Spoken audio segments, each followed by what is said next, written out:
sure is. I've never run across one of those. And hello, everybody. This is episode 5 of the Ordinary Folk podcast, where we get ordinary folk together to have an ordinary conversation. I'm sitting here with my good friend, Chris Joecken. Hopefully I can keep it ordinary. Well, we'll find out. So, Chris has been gracious enough to, bestow his presence upon me today.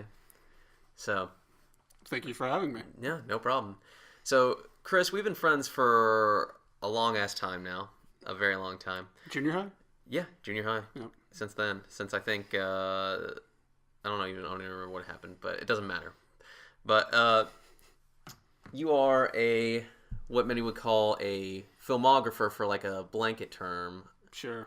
But you're more specifically a colorist. Mm-hmm. Is that correct?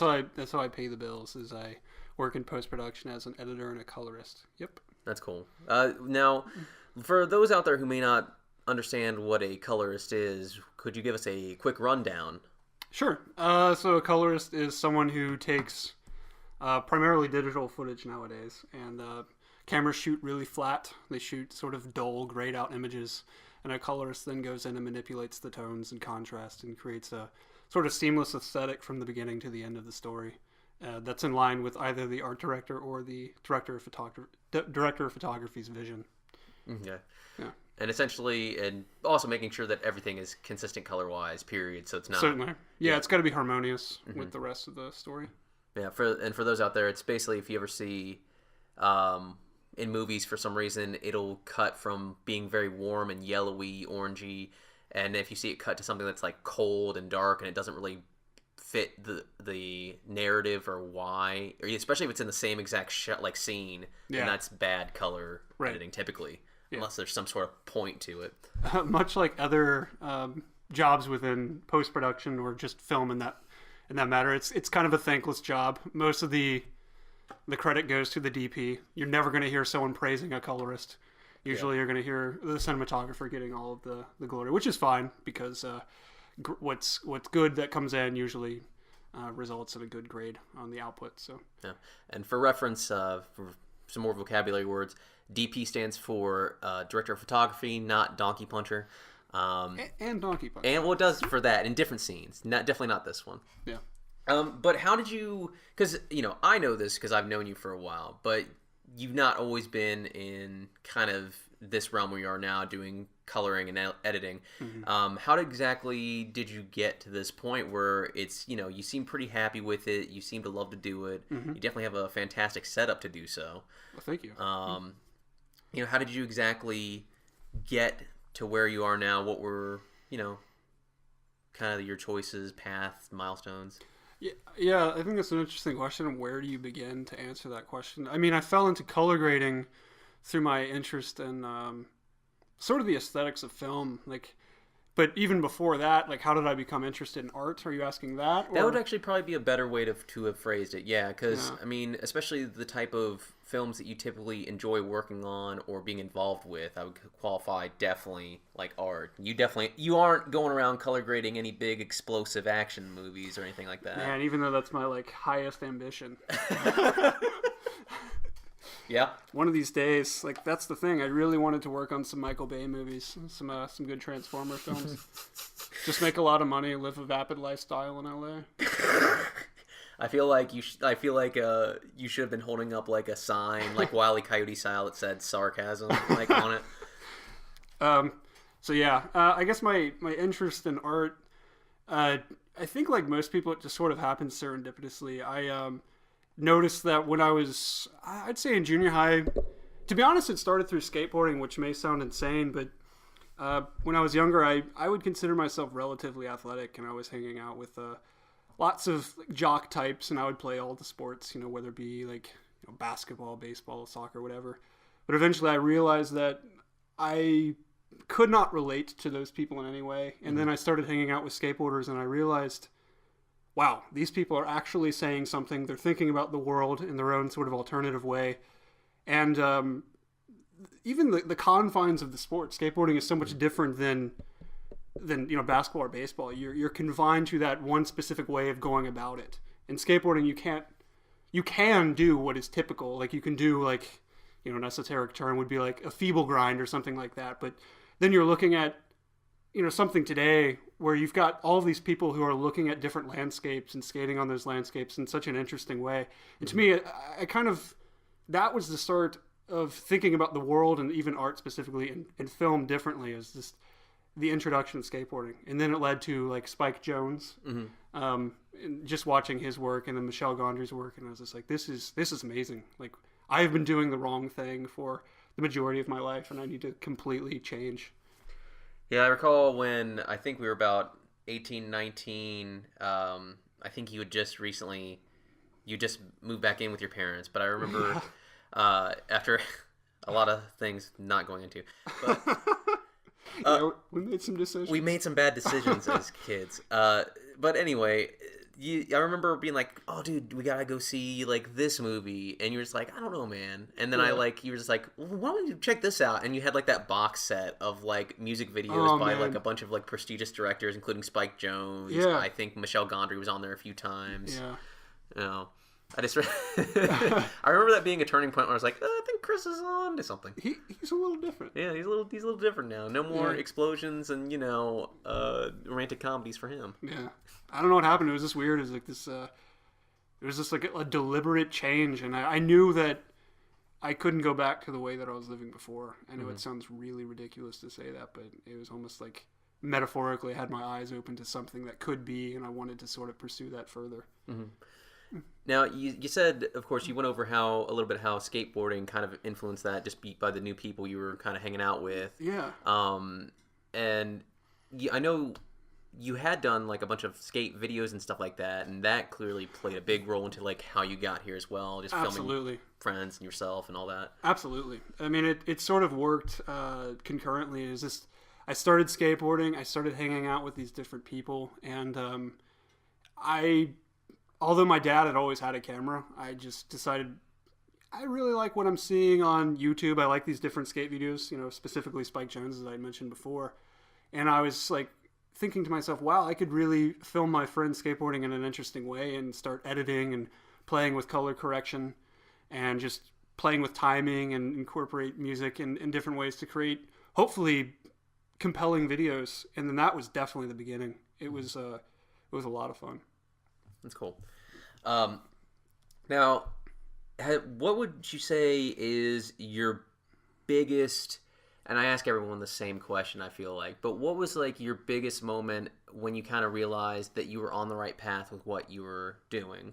Like, when did you be like, okay, this feels right, I don't have any hesitation in my mind about doing this? Like, what project or what were you involved or working on when you had that, kind of like, I guess, that eureka moment, so to speak, provided there's no NDA saying that you can't talk about it? Man, that's an interesting question to me because I have really ambivalent feelings regarding the topic. I think anyone who pursues something could be perceived as like an unorthodox choice, a lifestyle that differs from, conventional, respectable, milestone-based success. I think there's always a little bit of apprehension. So I can't say there's specifically one project, but I will say that there are a few projects that sort of liberated me in like artistically thinking. And one was, again, happened to be a skateboarding project. It was stop motion. And I remember assembling a skateboard through stop motion, and it sort of felt like this, I don't know, like this sort of magical realism. And there was this really shitty narrative behind it. And I remember my friend Sam had to skate with me all day, and I'm sure he was like super bummed on the idea, but he had to, it was this really shitty narrative with this skateboard that assembled itself, and I just thought it was amazing at the time. And to be honest, in retrospect, it's not complete shit, but that was really fun. It was pretty good. I mean, the stop motion for your age and everything was pretty, like meticulous, and like I remember you working on it, and you would leave it like set up, and I remember coming over, and you're like, don't fucking touch that. Yeah, I will kill you, because you were like in between like shots, frames, and everything of it is assembling itself. Yeah, I don't think you have that out there. That's probably one of those things that you just don't show anybody anymore. I've got a real issue, and I think a lot of people who really take their craft seriously, I have a real issue like deleting old projects when I really shouldn't, because I don't know, like you said, there's some people who genuinely kind of like that. They thought it was kind of cool. And like those old videos I would make with friends, skateboarding, for some reason I deleted that, and I should have just created a shitty account, which actually I did do that. You did do that. We called it Bro Dudeski. Bro Dudeski. If you ever want to, if you ever want to see Chris's stuff he did when he was late teenager, starting out, I'll put a link in the description. But I'm also, to be fair, to counterbalance that, I'm going to put a link to his current website and demo reel so you can see the super amazing high quality stuff he does now. Nah, just go to Bro Dudeski. Yeah, you can see this anti-drinking PSA that we did. I'm actually in it with like super long emo hair and my early abilities at acting, which I don't think has changed much. I think I'm about the same shittiness there. Yeah, I was really disappointed after that. I tried to submit that to Cannes Film Festival, and for some reason... You actually, it's funny because if you actually watch these, you can see like his artistic side trying to like peek out, but there still like was the didactic bullshit that we're trying to this juvenile message. Yeah, it was shit. It was. But there are moments in all of them that are on that account where it's like you can feel it, but there's still the shell of what's the word for being young that sounds super official and mature to say. I just call it juvenile. Juvenile. Sure, we'll just say that. It was juvenile nonsense. But you can see it. You can see the part that is more him now coming out of that. But yeah, it's interesting. I mean, it's weird because I feel the same way about deleting old projects, even like old designs. Yeah, exactly. I have old designs on my hard drive that are from freshman year of college that I know are shit. Yeah. That I didn't try on, but I keep them because it's like, in case I want to go back and remind myself. Absolutely. It's important to juxtapose your early work with where you are now. One, for posterity. I mean, come on. It's good to look back at old projects and say, wow, I was doing something okay there. I mean, most of it is complete shit. But I can see the artistic passion that was like poured my entire being into that project because I thought it meant something at the time. I'm sure you feel that way about your designs. Oh yeah. I mean, especially I feel that it's completely possible to go back and look at those and get a new idea from something that you forgot you were thinking then. Yeah. Oh, exactly. That's true. Yeah, you can borrow from your old self. Yeah. And it's not plagiarism because it's just you. Exactly. Unless you were plagiarizing to begin with, and it's like double jeopardy plagiarism. It's true. Now, based on what you're working on these days and on what you used to work on, which do you find a little bit more, I guess, interesting and enthusing to you? Working on kind of more feature films or kind of back to the old DIY doing like skate films type of stuff? Like, I mean... to be completely honest, to answer that question honestly, I'd have to say that it's a little bit everything.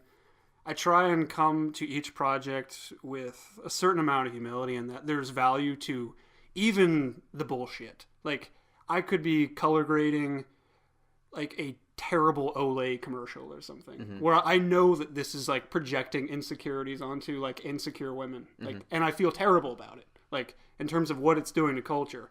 But for the art, at least I'm pushing the craft of color grading. I'm learning about different formats. And I take it for what it is, and I accept the paycheck. But the things that I actually get true satisfaction out of is definitely, to be honest, my own material. Just like anyone else, I would think that when you're projecting into your art, your own sort of doubts about your existence, your own sort of doubts about your day-to-day life, and you can convey that through your art. It's sort of a liaison to your innermost self. I think, to me, that is the most vulnerable and the most rewarding you can possibly be. Unfortunately, it's the most risky. But I think through that is the greatest reward. And unfortunately, I haven't had many scenarios where I can convey through writing yet and directing exactly what I'm talking about. But hopefully this summer... hopefully that'll be a segue into future conversation. Some projects that can sort of convey exactly what I'm talking about. There's sort of doubts about our life and sort of how we can create sort of an allegory through a story that sort of represents these different things that can be explored and hopefully can be unifying for the the crew and the audience, if that makes sense. No, it makes complete sense, especially with like with the medium. And you know, I don't get me wrong, I love my fair share of like superhero movies when they're done well.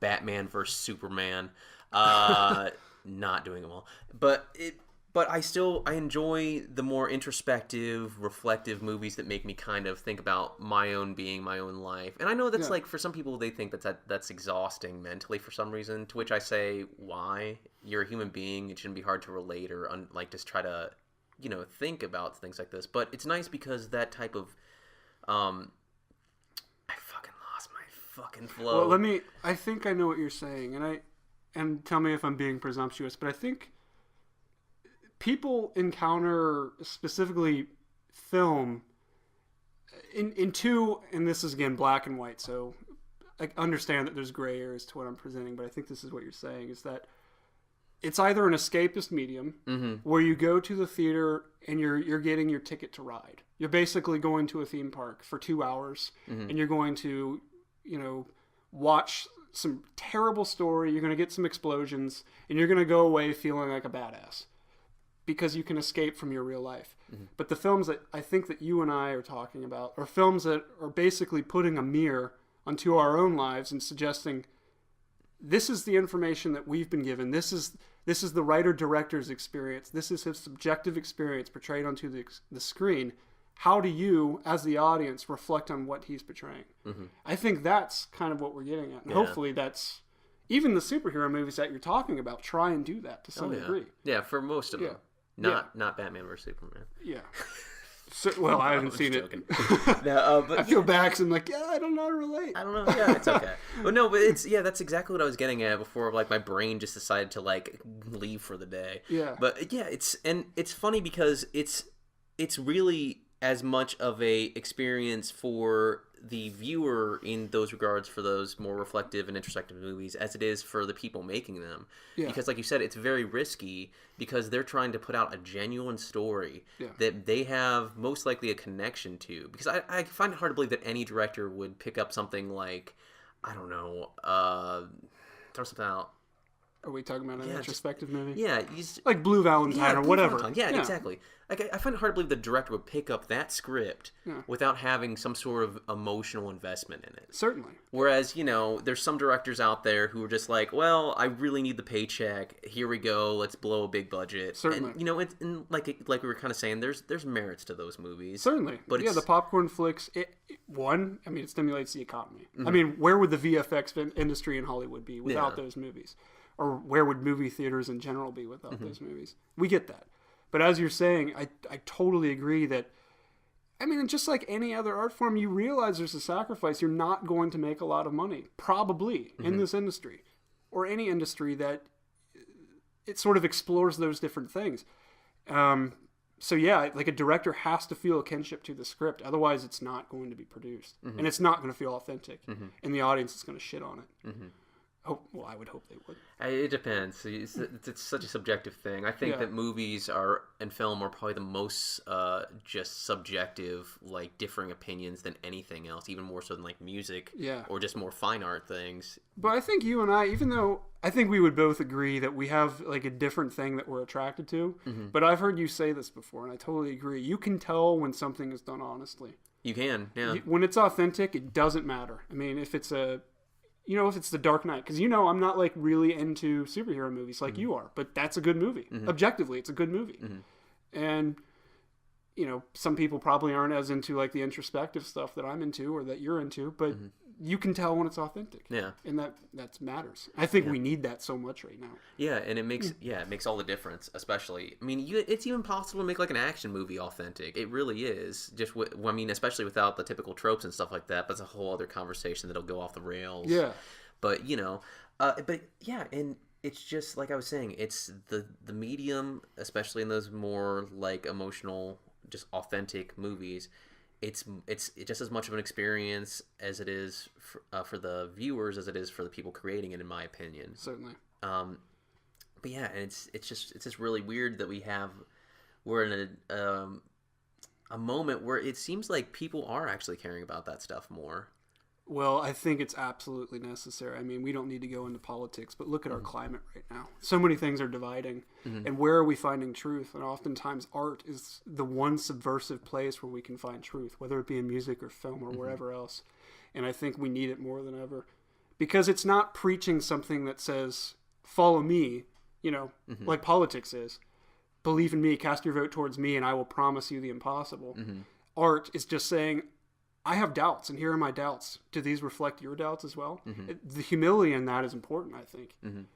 And I don't know. We can go on a rant about that. But... Yeah.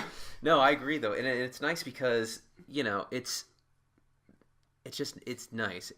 But in many ways, both items, or all the items we just talked about, the more popcorn flicks, more introspective stuff, more introspective music, whichever your, poison, it all comes down to a similar thing of like diet, and you really do have to have a nice balance, I think, of both. Yeah. Because if you're watching too much popcorn flicks, that's the equivalent of just eating McDonald's all the time. It's true. Whereas, if you're just trying to drink water and eat, I don't know, just you need that guilty pleasure every once in a while. Yeah, you need a little bit, or you need a little bit more like.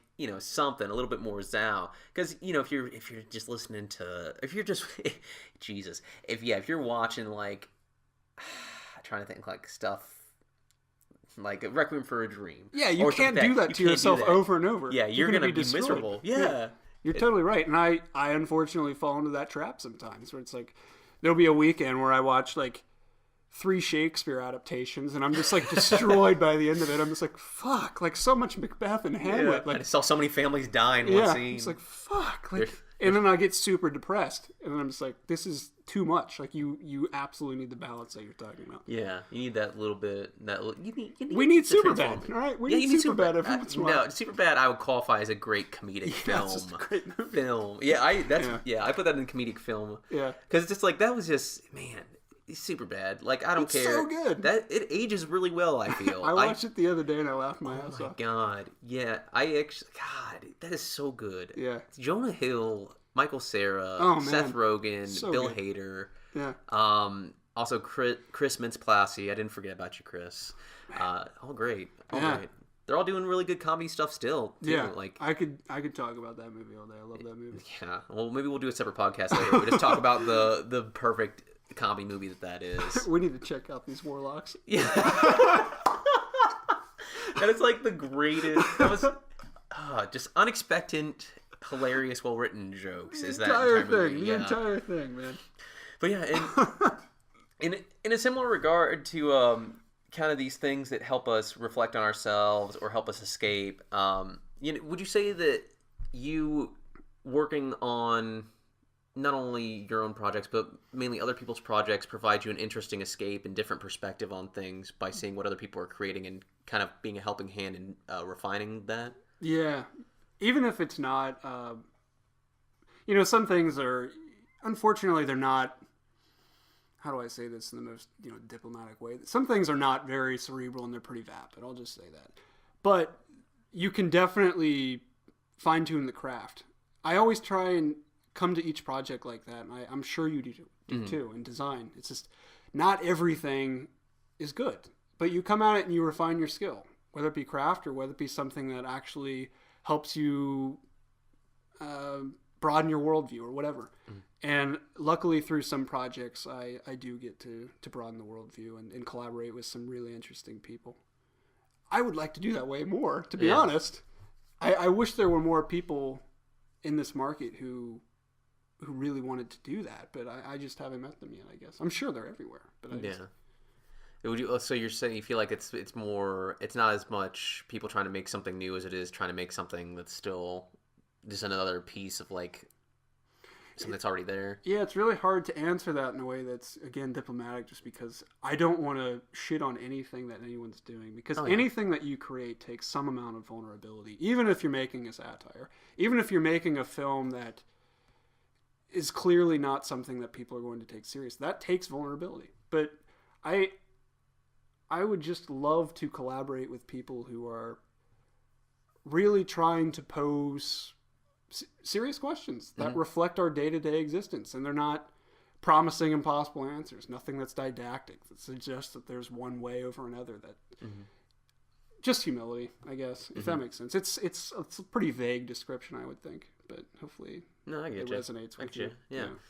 I guess too, and I was trying to get at this as well because I mean I've seen you. I've come over and hung out like right when you're on like the tail end of finishing coloring something up, and for those at home, he basically has this really interesting. It looks like it's one of the like little control panels from the original Star Trek, like Enterprise, like on the original Star Trek show. It's just like 2 dials, red like little like orb thing in the center, and it's really minimalistic, but it's really cool. But I'll be coming in just like hanging out like right when he's on the tail end, and he's like in the zone, almost in like a meditative like kind of state. And like that's a good way of putting it, I would say. Yeah, I mean, and do you find like, because obviously we've talked about this a lot. We said that you find the merit and you find like the fun in working on almost anything. Do you find it pretty meditative at times, especially when it's just it's just you, the screen, maybe some tunes in the background? Absolutely. So much so that it can lead to complacency. Yeah, you are absolutely right. Sometimes, rather than doing something I should be doing, I'll just like color grade old things that I've worked on because it is truly meditative. Really? Yeah, it is like it's just like muscle memory at a certain point. Like to me, it's something that I just feel really comfortable doing. So it's almost like an escape at times, which sounds insane. It's like, really, you're color grading old shit for like it's not necessarily for fun, but it's just like some sort of outlet from what you're currently doing. But yeah, I absolutely can resonate with that. Would you say that in a way your previous career with skateboarding was very similar to, because I mean skateboarding as well is kind of in a way, even like watching it, I find it kind of calming and meditative, unless someone just bails and rips their arm. I was going to say, don't forget my youthful anger. Oh yeah, that's right. Yeah, I used to lose my shit all the time, like throw my skateboard, and nowadays it's definitely meditative. Like I just cruise around the city, like blaring music and like power sliding down hills and like weaving in and out of traffic, which doesn't sound meditative, but it's actually quite amazing. I love doing that, like just bombing hills, cruising, like it's great. In a way, like even your rage as like a kid skateboarding. I mean, because like that's when that's happening when it's not feeling right. And I'm sure in a way, even back to like editing and color grading, you have those moments. You're not necessarily throwing your board or you're throwing your computer, but you still have those moments where you're just like, shit, I can't land this, or yeah, the equivalent of can't landing it. Yeah, and. It seems to be an interesting parallel to where I don't want to say who you were. I still think you're the same guy, just like kind of shed some skin. I'll just point something out. I don't know if you feel this way, because I think hopefully this is what you're getting at, or else I'm misinterpreting. I think skateboarding is what you're getting at is a great release from like the overly cerebral craft of filmmaking and writing. Yeah, well, that. But I'm also getting at that. I think that in a way maybe you have like similar feelings towards both, or get a similar like kind of calming or kind of confirmation or something like that. Something that basically balances you out from doing both when you finally get in that groove and it's right. You know what I mean? I would say the parallels between color grading and skateboarding would probably be similar, but the only dissimilarity I would say would be it's taxing. Like filmmaking in the pursuit of art in any way, I think for anyone that really wants to make something great, or at least desires to, not saying that I have or will or whatever, but desires to make something really good, it is really taxing. So like an outlet, just like a physical outlet like skateboarding, is perfect for that. In color grading, because it is like muscle memory now, is an outlet. But everything else, I'm like completely taxed all the time. Yeah, it's weird. It's hard to really describe. Hopefully that makes sense. No, that makes sense. Plus, I'm probably just like thinking too deep.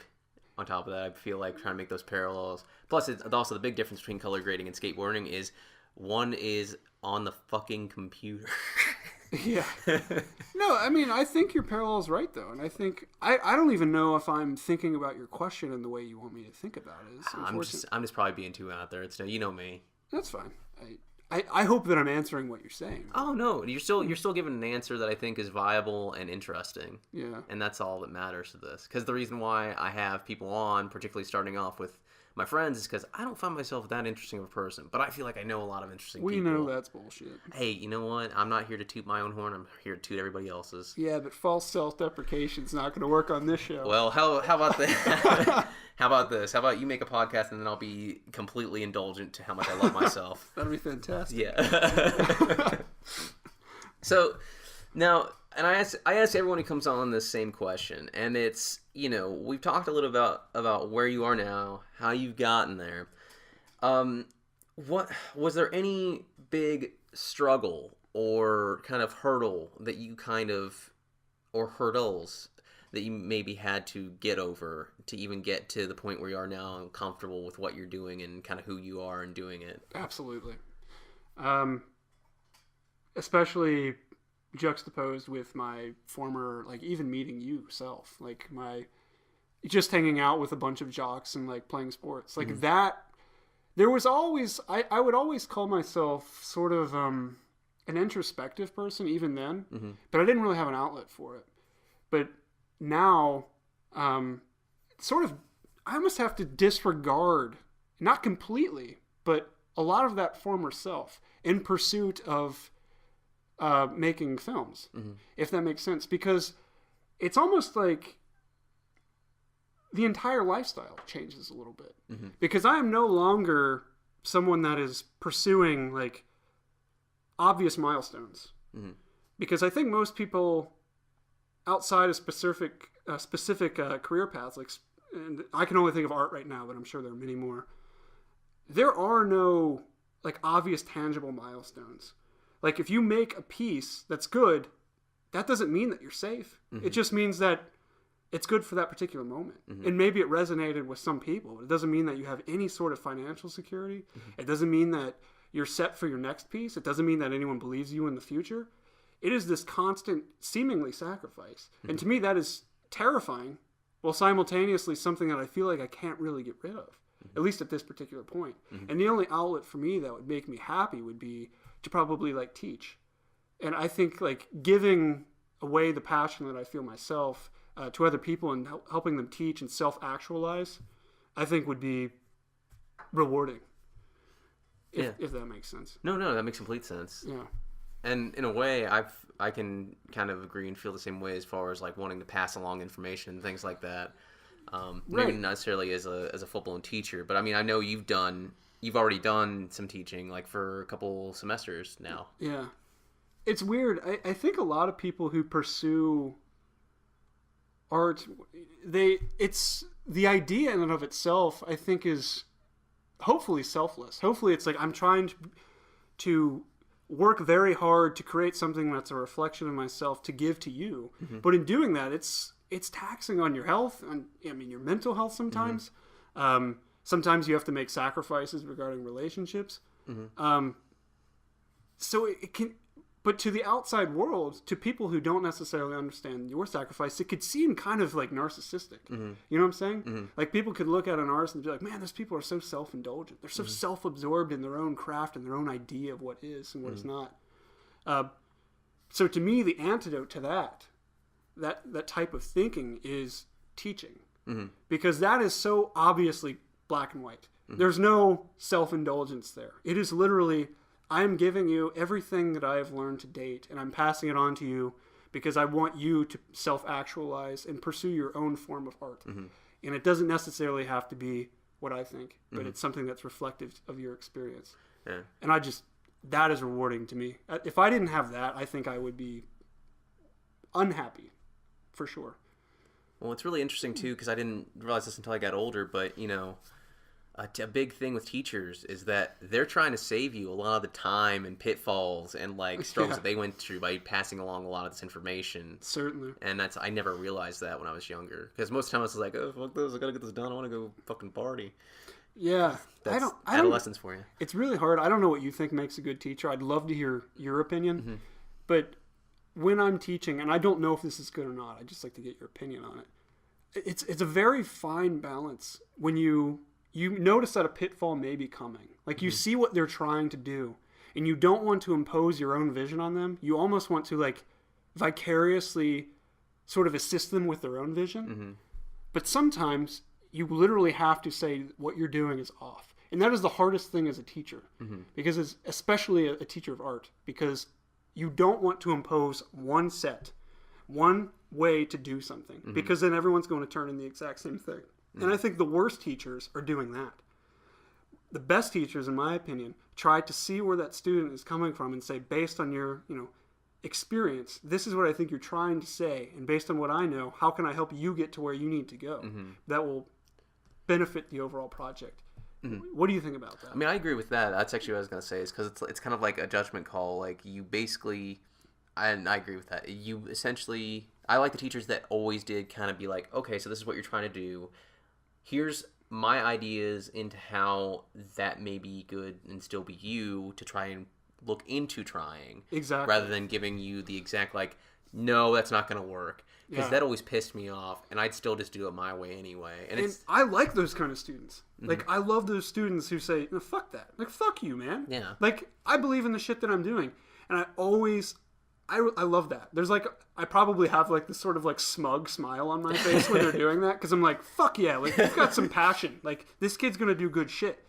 It's the people, unfortunately, there's the opposite end of the spectrum, though, of people who are like really insecure, and they're sort of indecisive, and they need you to kind of take them with you. They need to kind of leech off you a little bit, so then they can find their own autonomy in their work. But I love those students that you're talking about, like what you did. Yeah. Where it's just like, no, fuck you. Like, no, this is what I want, and I'm going to do it. And I'm going to back it up with rhetoric. Yeah. Like, those students are going to do something. Yeah. It was always, that was always fun. Sadly, some of those projects didn't end up being, like, awesome. It wasn't like a Mighty Ducks story. It was like, oh, my project still ended up being shit. Well, that's... But it's still it's your original piece of shit. Yeah. Versus the same portfolio that everyone's turning in. And it comes down to, like, independence and be able to make the calls for yourself. And that's what's nice. I think what you're saying about having those students that are just like, no, I'm just going to do it the way that I really am passionate about doing it. Yeah. And that's important for people to actually have developed that. Yeah, absolutely. Yeah, it's so rewarding, I think, to be able to have that luxury to kind of hopefully assist people in where they want to go. Mm-hmm. Where are you hoping you'll be here in the near future with what you're doing? With what I'm doing? Mm-hmm. Like, what is your ideal? Like, where are you projecting yourself? I used to give myself these crazy ultimatums, but I don't really believe in them anymore. Well, I'll just start with baby steps, to be honest. I mean, well, let me back up. I don't see myself really doing anything. I don't really see like this me being like a great director or something like that. I don't think that way anymore. As long as I'm doing something that feels authentic, and I'm somehow making a living to do the things that I want to do. Mm-hmm. Because anybody that knows me, they know I'm like a pretty simple guy. I mean, I live in a really shitty apartment. I just have lots of movies. I like to read a lot of books, and I like to work on films. That's pretty much me. Like, mm-hmm. And I like nature. I like going outside, and I like skateboarding. I mean, so as long as I can do that while simultaneously working on films, or hopefully networking in a way that would allow me to direct, write and direct my own films, short films, and eventually maybe feature-length films, that would be great. But if that doesn't work out, I would still be equally as happy, I think, teaching. Or just doing what I'm doing now.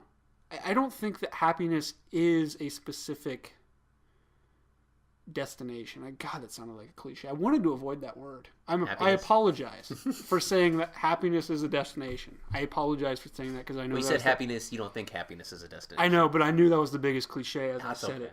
But now people at home are like, oh man, that's a fuck cliche. This guy. Yeah, they're like, that's a cliche. I thought that was not. I thought that was just genuine. I thought people haven't been saying it that long. But to be honest, if it is a cliche or a maxim or whatever, then I buy in it. I really just, you can't be happy by getting one thing, because the human condition, you know, we are constantly unsatisfied with something that we achieve. We need something more. I mean, the happiest people a lot of times are people who seemingly don't have anything. Mm-hmm. So it's like, I will not project any sort of false happiness onto some sort of career milestone. It just won't happen. I know that that's just who I am. Mm-hmm. So you would say that for people out there, I guess what you're saying is, don't ever judge your happiness or your successes on other people. That's part of it, but I also think that if you think a milestone will get you some sort of happiness, I think you are wrong. Yeah, and I will say that with conviction. I do not think that you will ever achieve happiness based on that mentality. Mm-hmm. Well, because you'll always get there and be like, well, what's next? Exactly. It's just who we are as people. It's human nature. We will never be completely satisfied. It is a transient happiness, unfortunately. Mm-hmm. So you have to consistently do or strive to do, I think, because if I were to say that I knew the key to happiness, I'd be a fucking liar, and you guys should never listen to me. But for me, the happiest I can be is the pursuit to being happy, the pursuit to doing the things that I like to do. Mm. That is pretty much it. I like that. I think those are good words to live by. Not saying that people should look up to you as Messiah or anything. I think that people should never look up to me as Messiah. Fuck that. Oh yeah.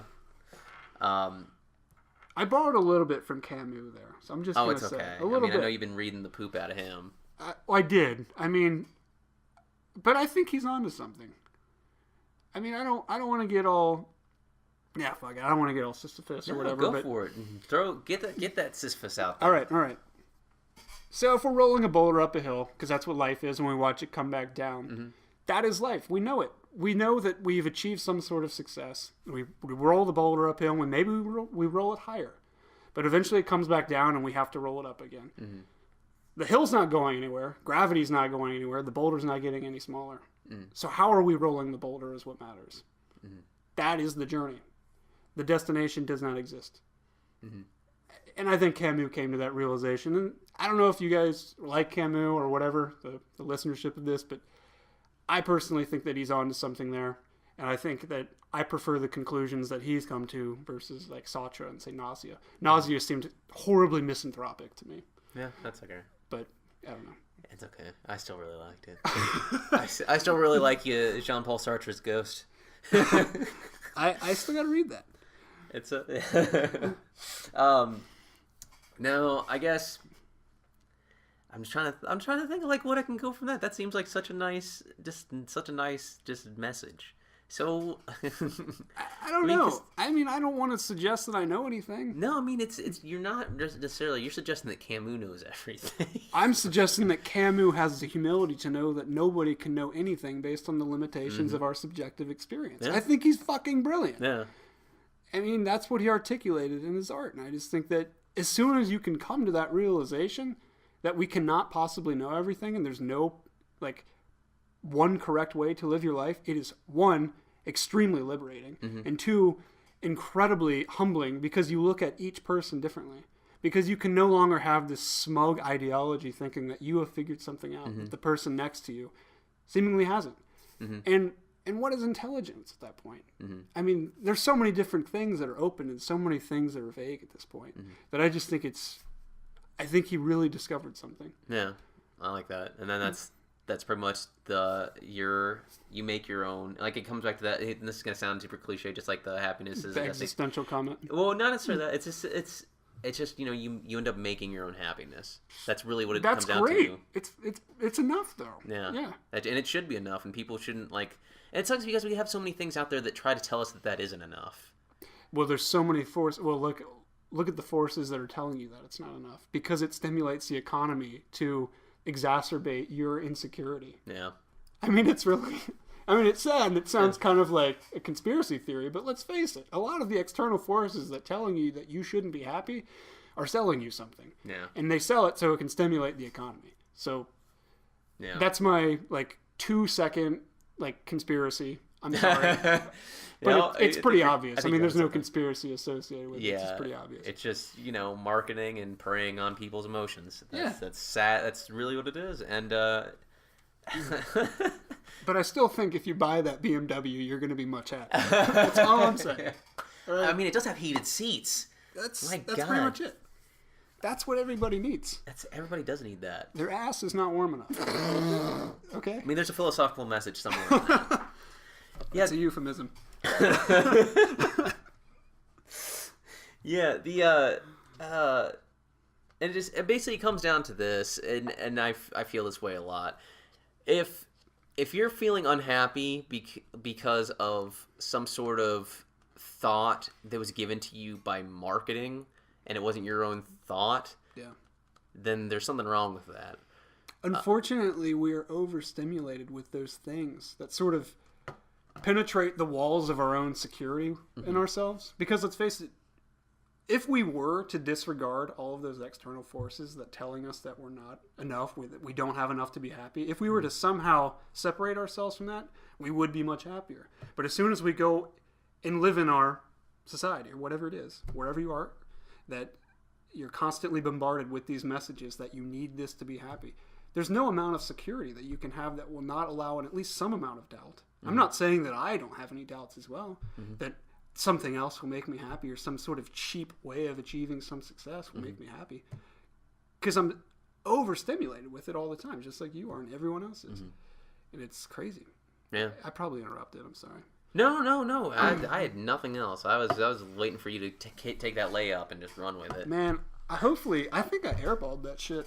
No, dude. I think I was supposed to make a layup and I airballed it. No, dude, it's cool. Don't worry about it. Here's what we'll do. You're good, bro. No, you're good, man. It's cool. I mean, you're like 8 foot tall. You got the ball. It's cool. I hit my head on the rim. Yeah, your head on the fucking rim just knocked yourself out. Yeah. Or at least you sold it just so you could get a foul. Yeah, that's true. Pretty good acting. All the drama was there. Well, let's try to win everybody back that we've lost the past 50 minutes from all the introspection and from stuff. The vacuous conversation. Yeah. So I think this is just a necessary question. What's your favorite movie? Favorite movie? Yeah. God, I don't want to sound pretentious, but I promise you it shuffles between three.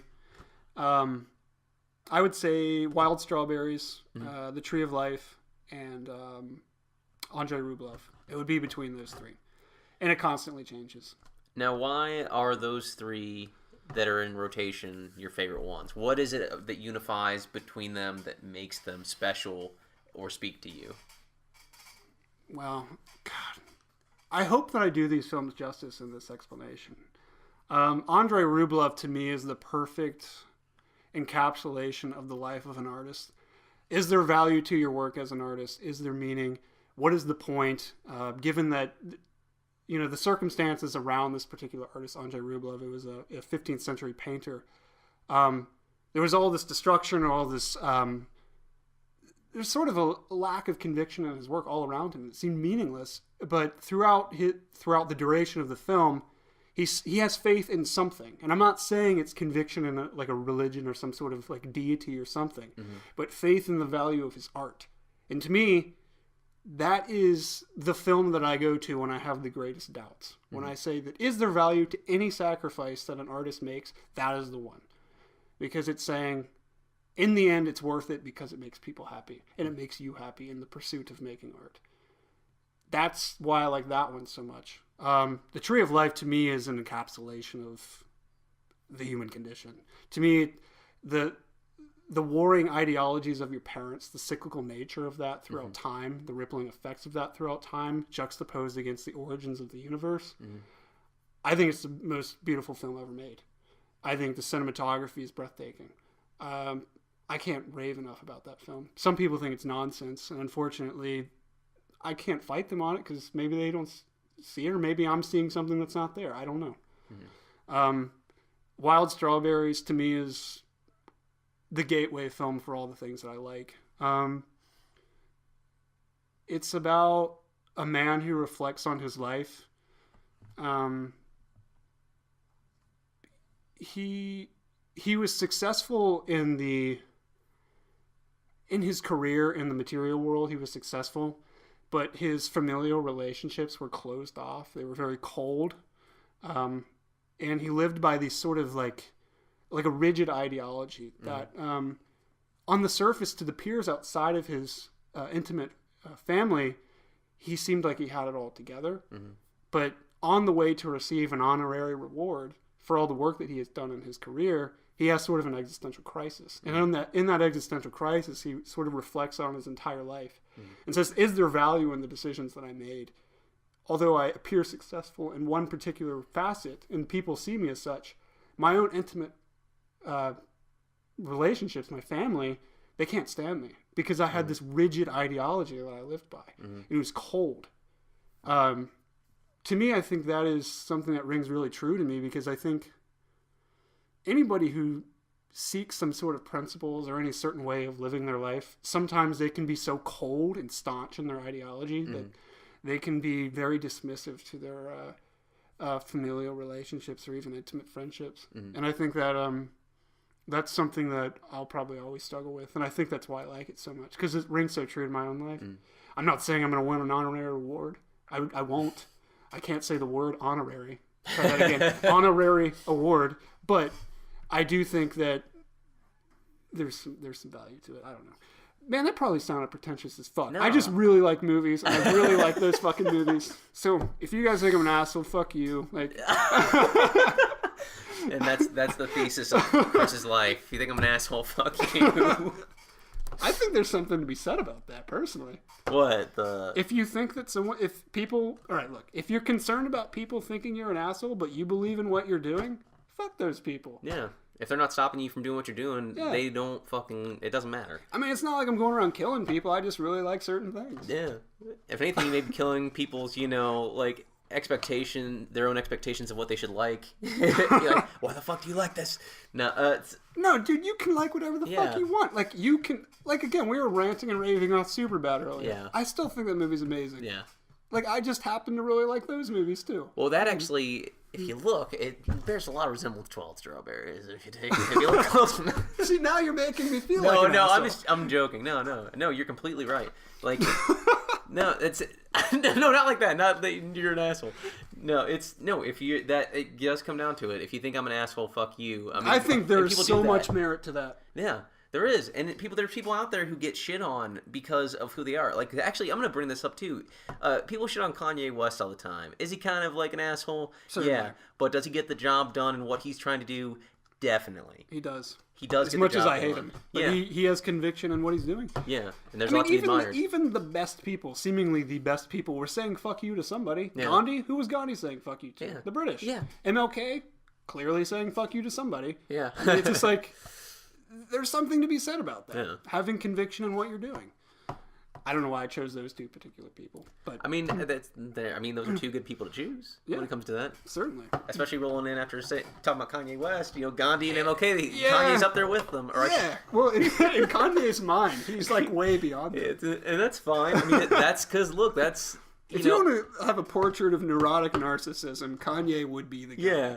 But it comes back to what we were talking about, and he gets it done to what he wants to do, and he ends up being his form of successful to it. It seems that is true, and it comes down to like what we were saying earlier, where a lot of people think that artists are very self-absorbed, which to certain points may be true, but also there's other points where that may just be a misinterpretation on their part, where that just comes along with the craft or like the creative process. Unfortunately, nobody understands the interior life of another person, so who knows their motivations for actually doing it. Yeah.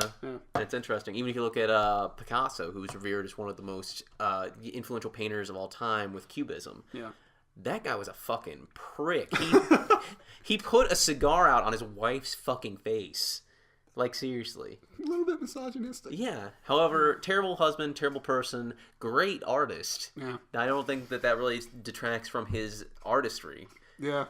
Are you suggesting that certain people are given freedom to live a certain way, morally speaking?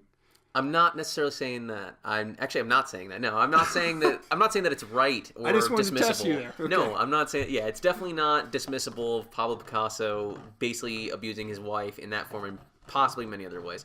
But I'm saying that it doesn't influence his ability as a painter, much like Kanye West interrupting Taylor Swift or just being a turd in public.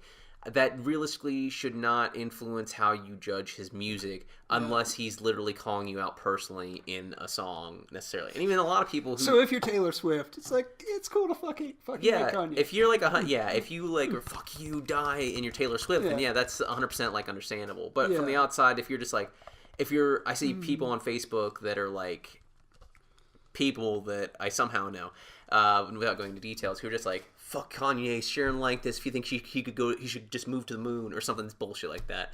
But I know they haven't ever listened to his music. Can I just have a confession to you? What's that? I vehemently dislike Kanye West. That's fine. Just saying. That's fine. It's okay, but I completely respect your right to like him. He's putting his hand on my shoulder like he's my father, saying, "It's all right, slugger."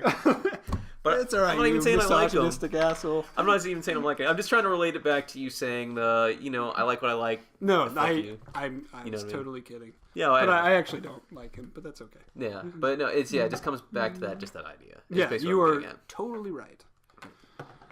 Yeah. Well, I think we're getting up to time, but before we skedaddle out of here on our next adventure, is there anything that you're working on you want to promote? Any parting words you'd like to say, whether it be advice or just a esoteric, vague, philosophical quote? Damn, man, that was like a soft slam on me. No, man. Esoteric, vague, philosophical. I'm just trying to be my funny self. All right. Chris is a very wise man. No, I'm not. But hopefully I'm not saying a bunch of esoteric nonsense. No, you're not.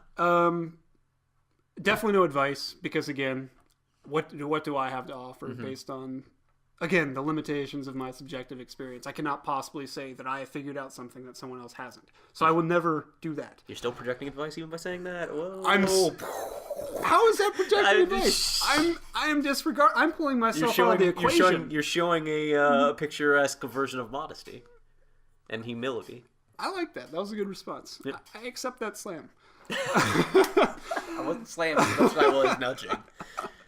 I don't know. I would just say that in terms of what I would like to make in the future, because that was part of the question. Yeah, that too. Yeah. How much time do we have left? As much as you want. I just always like to say that around an hour in case my guest is feeling restless. All right. I don't give a shit. I'm going to talk about it because I care about it. Yeah, go for it.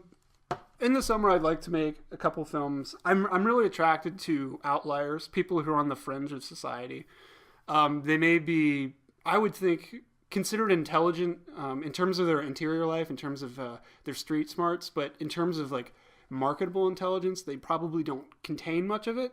I'm really attracted to those personality types because they have this sort of quiet interior life that they sort of navigate their surroundings, but nobody realizes what they're actually thinking about. Because they're almost like invisible to a lot of people. Like, those people in your life that you encounter, you're like, man, they're just so quiet and they're just kind of invisible. Like, no one really thinks about them. I'm attracted to those types of people because I do wonder what's swimming around in their head. So I want to write 2 different stories about those types of people and how they sort of transcend their sort of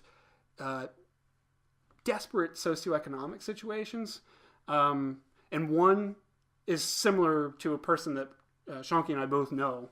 I won't name him by name, but it's a skateboarder that I used to skate with when I was younger, and I just found him to be really fascinating.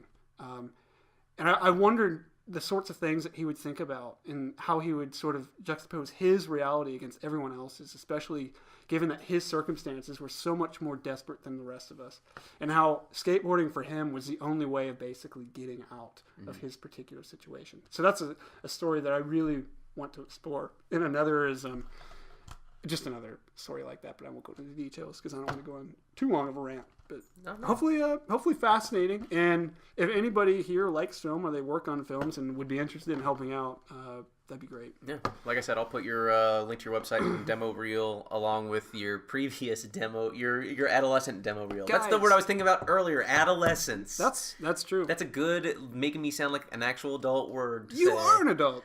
Yeah, whatever. You have a podcast and I don't. That doesn't make me. Is that the real foothold for being an adult now? Well, no. Fuck, shit. No, it's not. Yeah, that's right. I'm fucked. But yeah, well, Chris, thanks for being on. And I think the proper way to end this would just be saying, fuck you, I like what I like. Yes, that's perfect. Thanks, everybody.